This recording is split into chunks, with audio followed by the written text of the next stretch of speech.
चंदाजोरी नाम के गांव में टुनटुनी अपने दोनों बच्चों के साथ रहा करती थी। उसके पति कालूराम की मृत्यु के बाद टूनी बहुत मुश्किल से अपना और अपने बच्चों का गुजारा करती थी। एक दिन उसके गांव में जोरों की बारिश होती है। टुनटुनी के घर पर एक अनाज का दाना भी नहीं होता। उसके बच्चे बहुत भूखे होते हैं। माँ, हमें बहुत भूख लगी है, कुछ खाने के लिए दो ना। हाँ बच्चों, बारिश रुकते ही मैं कहीं से भी तुम लोग के लिए खाना ला दूंगी।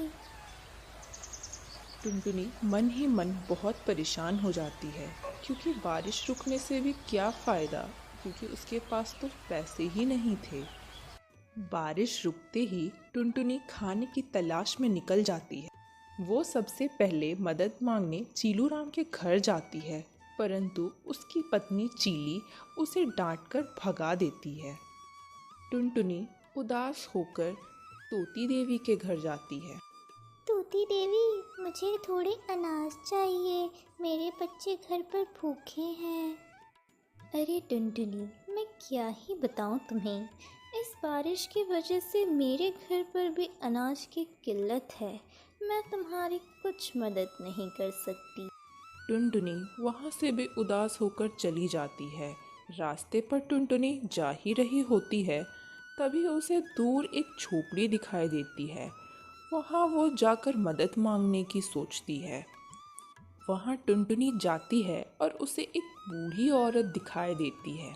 टुनटुनी उसके पास जाकर बोलती है, अम्मा, मुझे थोड़ा अनाज दे सकती हो? बेटा, मेरे पास खुद कुछ नहीं है, परंतु मेरे पास ये कुछ मिट्टी के पुराने बर्तन रखे हैं। इन्हें बेच दो और अपने बच्चों को भी खिला दो और तुम भी खा लेना। मेरा क्या है, मेरे ज़िंदगी के कितने ही दिन बचे हैं। टुनटुनी उन मिट्टी के बर्तनों को लेकर बेचने चली जाती है। ले लो, अच्छे अच्छे मिट्टी के बर्तन ले लो। टुनटुनी, अरे ओ टुनटुनी, ये क्या बेच रही हो? मिट्टी के बर्तन है क्या? ज़रा इधर आना, मुझे भी दिखाओ ज़रा।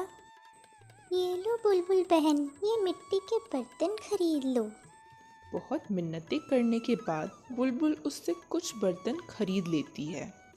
उस पैसों से अनाज खरीद लेती है और वो सबसे पहले वो बूढ़ी औरत के पास जाकर उसे आधे दाने दे देती है और आधे अपने बच्चों के लिए ले जाती है।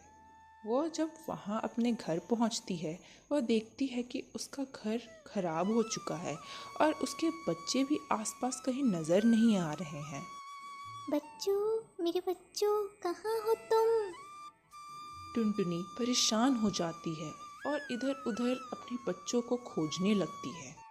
तभी कबूतर देव उससे आकर कहता है, अरे टुनटुनी, तुम यहाँ हो। मैं तुम्हारे बच्चों को अपने साथ घर ले गया था, क्योंकि तुम्हारे घर की हालात बहुत खराब थी। टुनटुनी अपने बच्चों के पास जाकर उन्हें दाना खिला देती है और उन्हें घर वापस ले जाती है।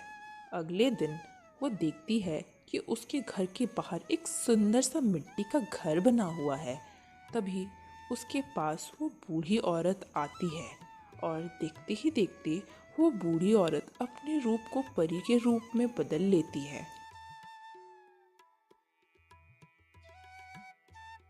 टुनटुनी, मैं तुम्हारी परीक्षा ले रही थी। तुम चाहती तो सारे दाने ले जाती, पर तुमने मुझे भी आधा अनाज दिया, इसलिए मैंने खुश होकर तुम्हें ये सुंदर सा मिट्टी का घर भेंट में दिया है। और फिर इस तरह टुनटुनी और उसके बच्चे खुशी खुशी उस मिट्टी के घर पे अपना जीवन व्यतीत करते हैं। इसलिए कहते हैं कि आप दूसरों की सहायता करेंगे तो भगवान भी आपकी सहायता ज़रूर करेंगे।